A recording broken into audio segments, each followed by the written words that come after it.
Welcome back, everybody, to another exciting edition of Western civilization. Today, we are going to be looking at the rise of Alexander, and specifically during the years 338 and 323 BC. So grab a pen and paper, a tablet, or a keyboard, and let's get going. By the end of this lecture, you will be able to explain how Alexander's conquest reshaped the Greek world and created the Hellenistic kingdoms, analyze the political and military transformations that followed the collapse of the polis system, assess the economic and cultural changes that led to the rise of cosmopolitan cities and new philosophical traditions, and understand how Hellenistic civilization laid the groundwork for future Mediterranean empires, including Rome. In our last lecture, we talked about the decline of the polis system. We saw that Greece, after slogging it out for nearly 30 years in the Peloponnesian Wars, followed by continuous infighting elsewhere, was exhausted. We saw that continuous warfare, the intrigues of the various powers had led to a decline of the polis. It had led to instability throughout the Greek world. Even great bastions of democracy like Athens had faltered during this period of time. And even after the Peloponnesian War, we saw that this fighting between the great powers, Sparta, Athens, Thebes, were trying to all assert dominance, but none were able to. Nobody's able to unite Greece. We saw that increasing factionalism within the polises. We saw that the economic stresses that were brought about by the war and its aftermath. And we saw Greece in a state of military decline, making it very vulnerable to attack from outside. But it wasn't going to be their old enemy, the Persians, who were going to emerge to swoop in. No, it was going to be a new rising power, and the new rising power is going to be Macedon. And in this lecture, we're going to start to explore that. We're going to see how Macedon is going to adopt this new model of government. It's going to be militarized, monarchical, and expansionistic, and we will see that. And so in this lecture, we are going to look at the beginnings of the Hellenistic age. This is an important age of history that follows the decline of classical Greece and the emergence of Rome as a major power. So it's this in-between period. And so we're going to see that Greece is going to be conquered, and then through a charismatic young figure, Alexander the Great, it's going to be projected to the furthest extents of the known world, Greek culture that is. And so Alexander is going to be the one who ushers in this Hellenistic age. Just a little bit on terms. Why is it called the Hellenistic age? Traditionally, or in their own language, I should say, the Greeks didn't call themselves Greeks. They called themselves Hellenoi, or Hellenes, as we might say in English. All right. So Greek was a name given to them by the Romans. Hellene is what they called themselves. And so the age we're looking at is not the Hellenic age. That's the classical age, the period we've just looked at. But we're looking at the Hellenistic, and that istic means Greek-like. And so we're going to see that this culture that's going to emerge across the known world is going to be Greek-like, but not purely Greek, because it's going to be infused with many different Greek and Eastern traditions. All right, so it's like a hybrid culture.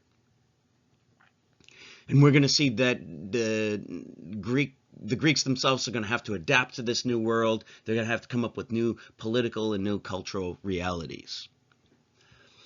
Okay, without further ado, let's get into the main part of the lecture itself. And so let me introduce you to Macedon. Macedon is going to be the power that is going to defeat Greece. And we haven't talked a lot about that, this country. And that's because it's really been out of the Greek mainstream. And so let's find it on the map. It's up here. It's just to the north of Athens up here. This is where Athens would be. Thebes would be out here somewhere, and Sparta would be down here. And so it's really out of the Greek mainstream. The Macedonians are considered semi-barbarous by the Greeks. That's because they don't share the polis form of government that the Greeks do.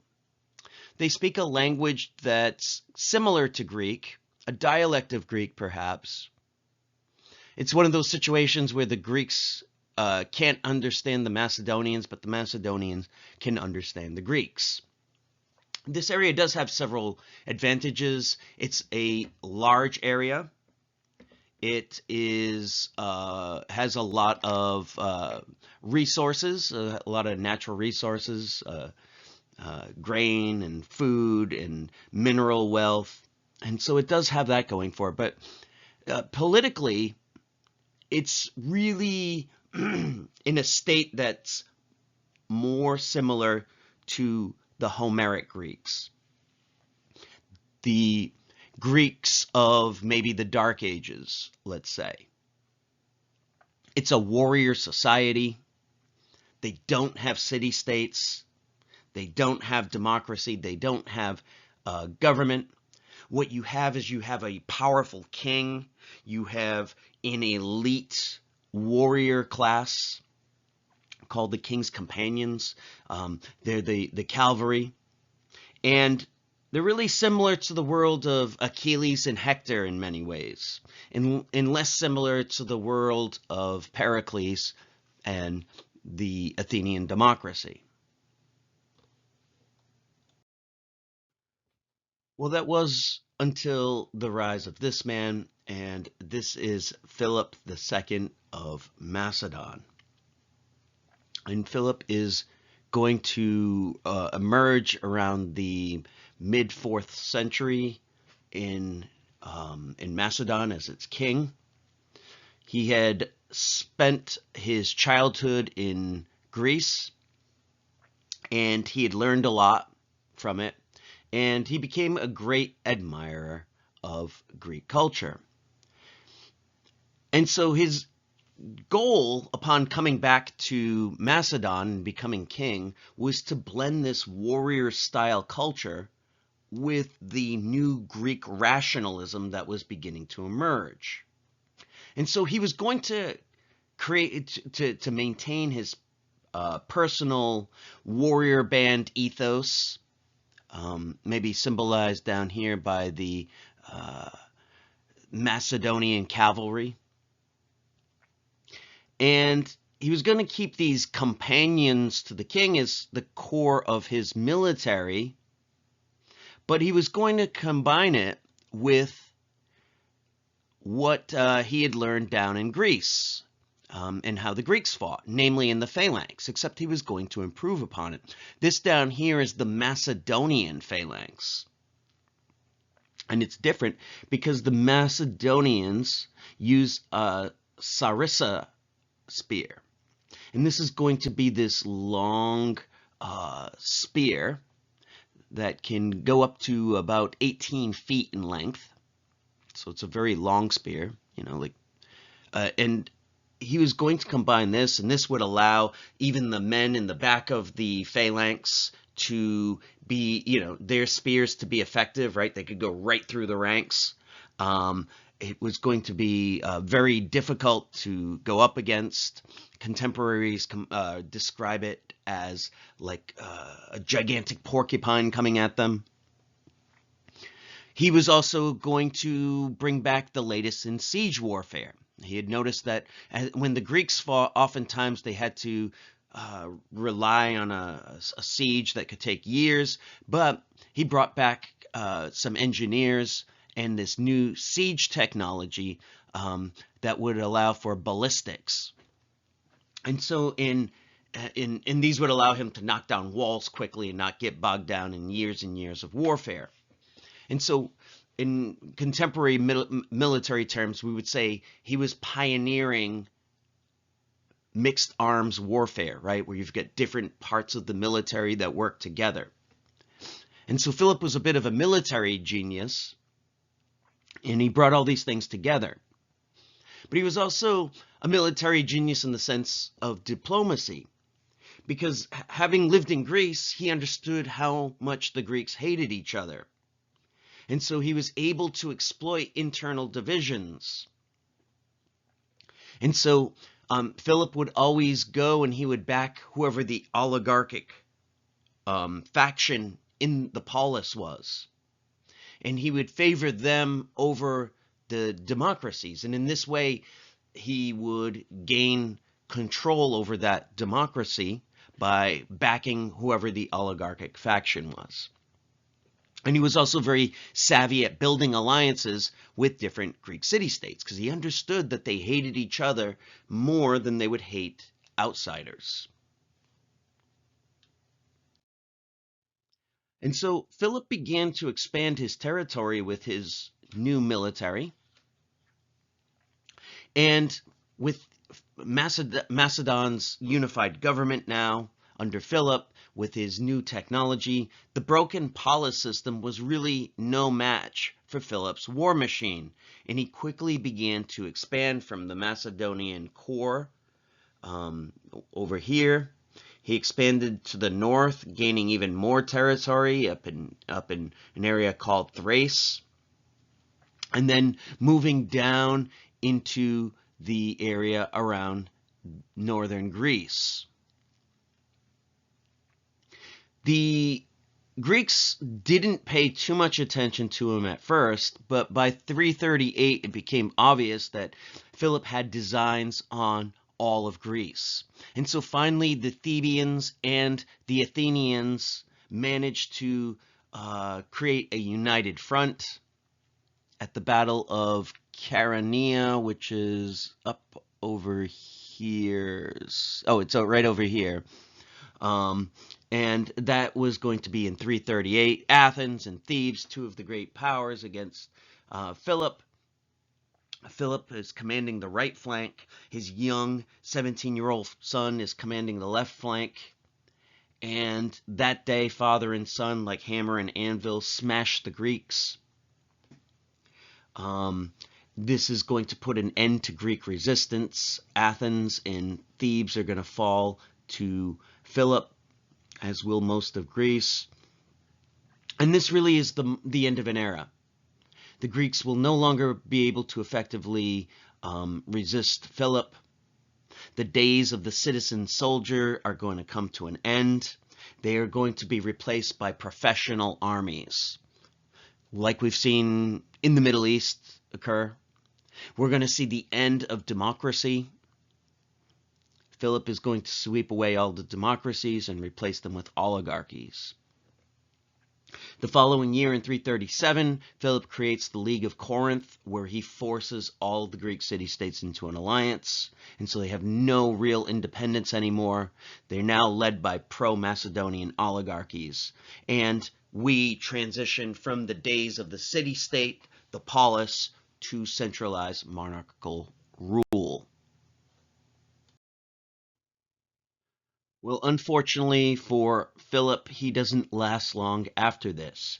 He's assassinated in 336, and he leaves behind his son, a youth by the name of Alexander, who I mentioned fighting at the Battle of Chaeronea. The Greeks initially think that they can exploit this to get their freedom back, but Alexander crushes the Greek revolts. Now, Alexander had been groomed for this job. He had been Philip's designated successor. And Alexander could claim mythical ancestry. So remember, the Macedonians are still in that kind of mythical world of the Iliad in many ways. And so on his dad's side, he claims descent from Hercules.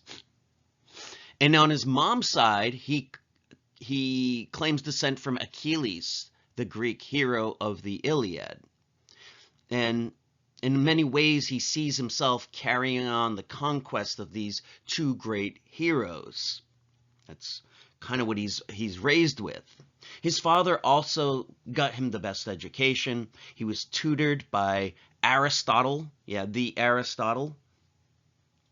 And when Alexander's going to go out on his mission to conquer the world, he's actually going to bring a team of scientists with him, along with cartographers, naturalists, historians. So this is kind of almost like a big science team he brings with him to record the known world.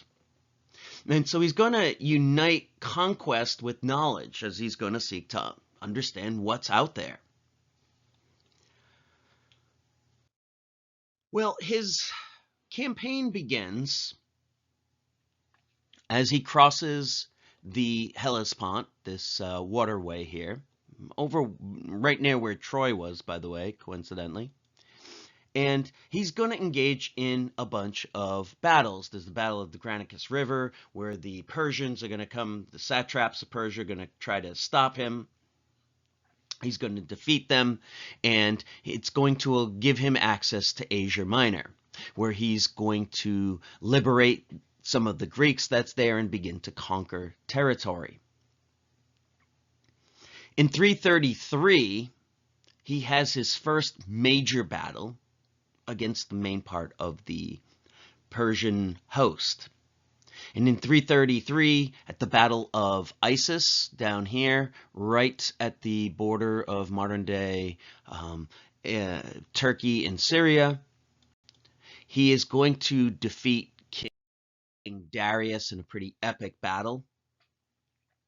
Outnumbered, he is going to defeat him, and he's not going to capture Darius, though. Darius is going to flee to the east, back to the heart of the Persian Empire, and try to get another force together. But this really leaves the western part of Asia open to Alexander, who's now going to move on to Tyre, the old Phoenician city, and lay siege to it. Well, the way is now open, as I said. Once he's done besieging Tyre, he's going to move down and into Egypt. And Egypt had long chafed under Persian rule, and he's going to begin to liberate Egypt from the Persians. And so he doesn't have a hard time. But what I want to point out here is that he goes way out into the western deserts of Egypt. And that's because there's a famous oracle there that he wants to see, the oracle of Zeus Ammon in Siwa. And while he's there, the oracle tells him something that just blows his mind. The oracle tells him that Philip isn't his real dad. No, his real dad is Zeus Ammon. And so this makes Alexander a demigod, right? If one parent is a god, you're a demigod. And being the ruler of Egypt and half god, this makes him Pharaoh. And so he's declared Pharaoh. And so obviously this is a monumental day for him. And this marks a pretty big break in Alexander's mind. He doesn't see himself so much as just a Macedonian-style king, but he begins to move toward a semi-divine Eastern-style king that we've seen. And he moves further and further away from some of these Greek traditions. And this is a little bit disconcerting and surprising to his Macedonian and Greek followers. Alexander also does another really important thing in Egypt, is he's going to lay the foundations for a new city. And this new city is going to be Alexandria, named immodestly after himself. And this is going to be such a significant city because it's right where the Nile and the Mediterranean meet. And so it's going to have a foot in the Greek world of the Mediterranean and 1 foot in the Egyptian world. It's going to control that precious grain trade that comes out of Egypt and into the Mediterranean that's going to feed so much of the Mediterranean. And so it's going to become a major, major city, the most important of the Hellenistic world, and a major center of Hellenistic culture. Unfortunately, Alexander could not stick around to enjoy his new city. He needed to deal with Darius. And so Alexander moves out of Egypt, and he goes and he has another major battle with Darius. Darius has raised his new army together, and this is at the Battle of Gaugamela in 331. And once again, Alexander emerges victorious. He defeats defeats Darius.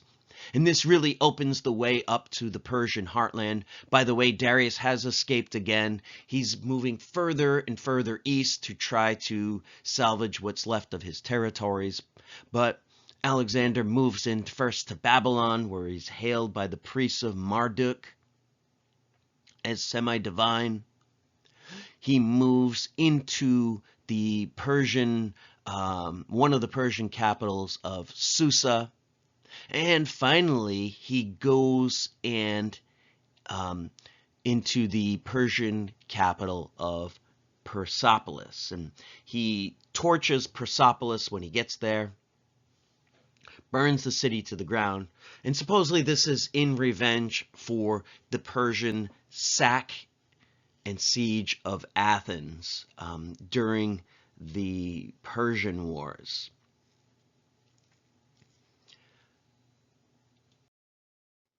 Now, it's at this time, in 330, that Alexander learns that Darius has been assassinated.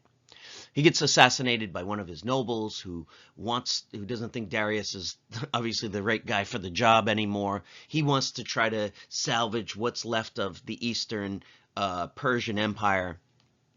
And at this point, Alexander considers the Persian Empire done for.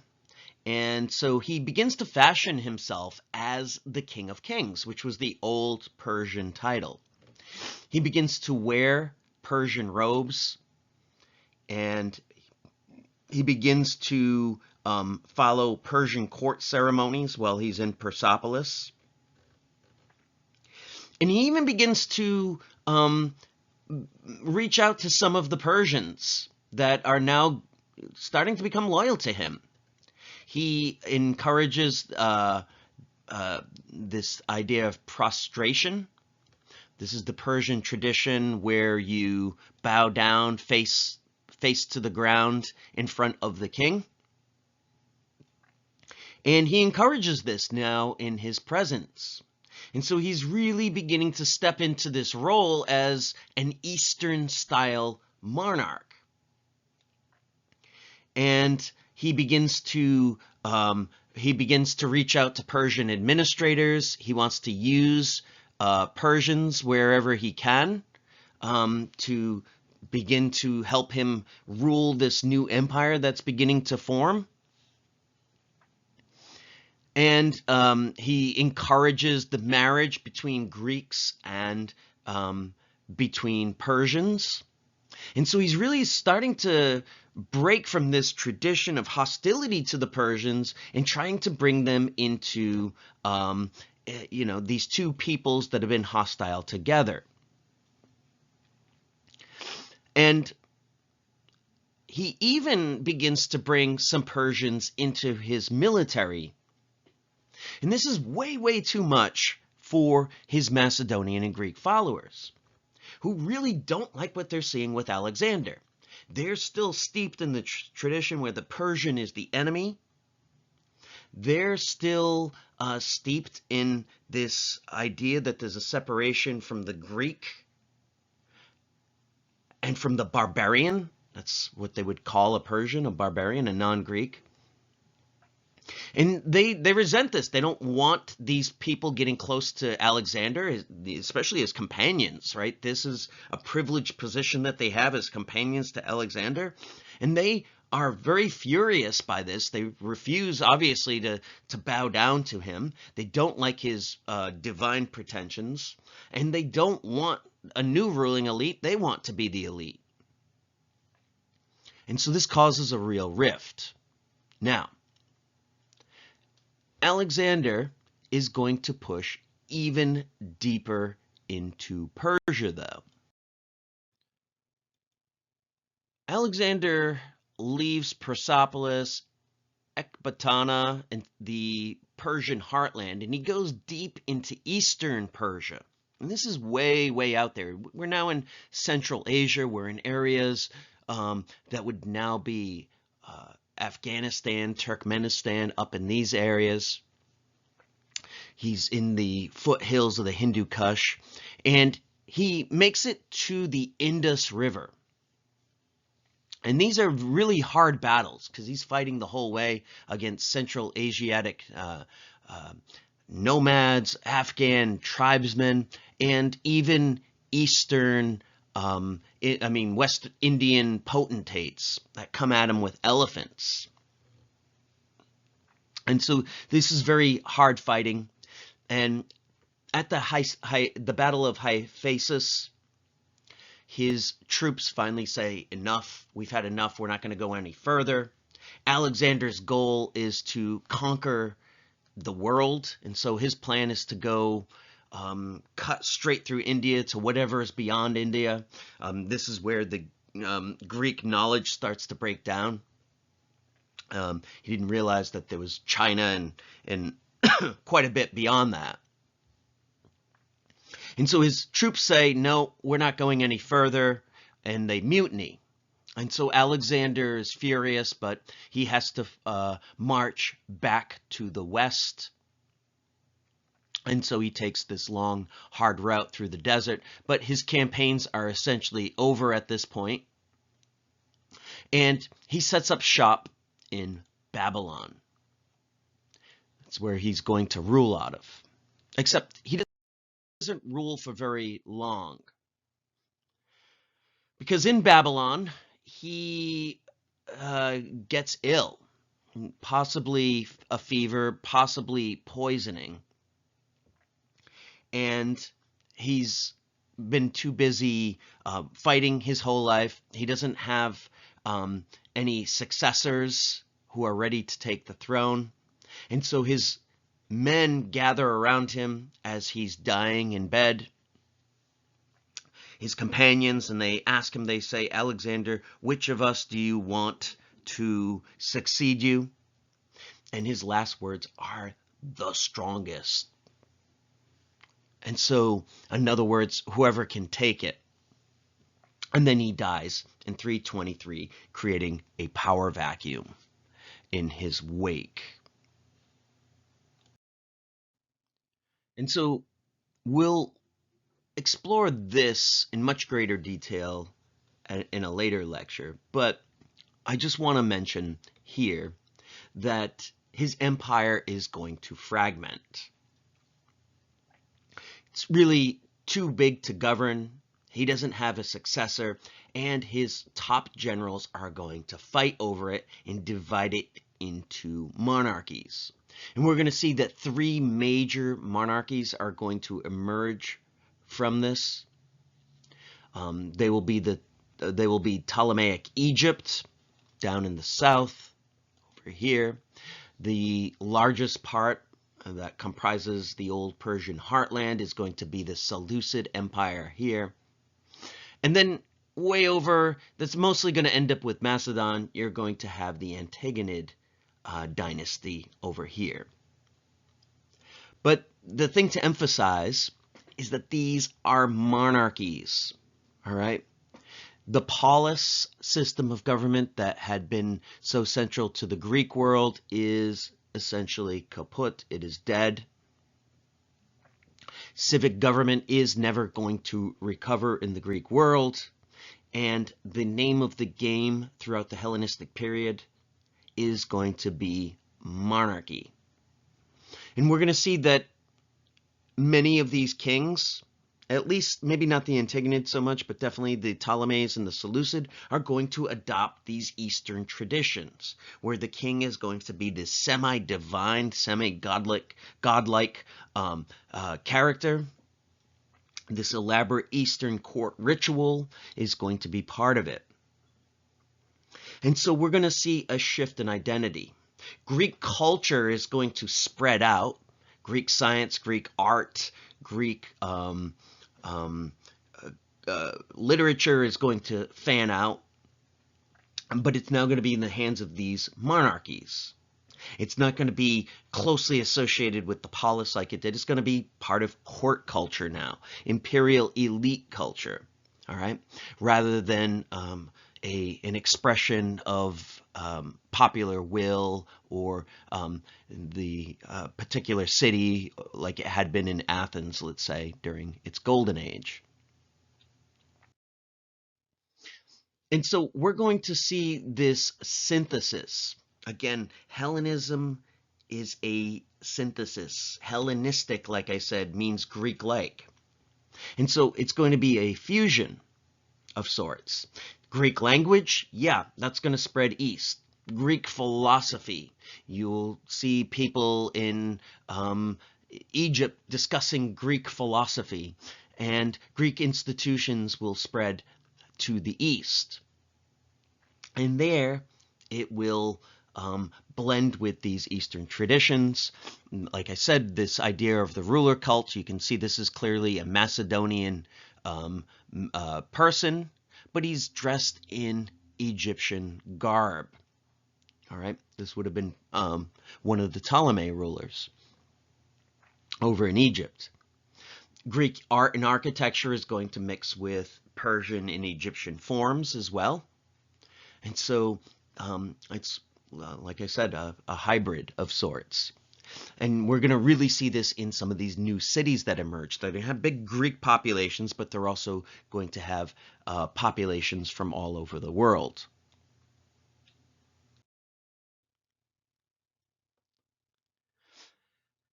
And so for the Greeks themselves, they're going to have to adapt to this new world. And one of the biggest adaptations is going to be in warfare. As we've saw in our last lectures, the citizen soldiers was the bedrock of the city-state, right? He was defending his homeland. He was non-professional. He was fighting because that's what you did as a citizen. But in the Hellenistic age, we're going to get these multi-ethnic armies, people drawn from everywhere. They're going to be fighting not for their city-state, but they're going to be fighting for the king. The kings are going to have deep pockets, so these people are going to be mercenary in a sense. They're going to be paid to do what they do. And they're going to be fighting for profit, not for love of city, not because it's part of what you do as a citizen of democracy. We're also going to see philosophy shift a lot too. Philosophy had been really centered around the world of the polis. We saw that with Socrates and Plato. You talked about philosophy was largely political, largely ethical. How do I live in how do I be a good citizen? In the Hellenistic world, that's obviously not much of a concern anymore. It's much more personal thing. It's a personal ethic. And we're going to see some of the major philosophies like Stoicism and Epicureanism emerge and try to give people the mental peace, the mental stability that they need to live in a world where they're going to be not citizens anymore, but living under kings. How do you live and keep your sanity in this world?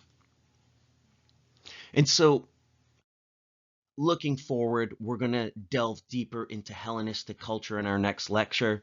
We'll follow the replacement of Alexander by these kings, and we'll see how these monarchies shape their government.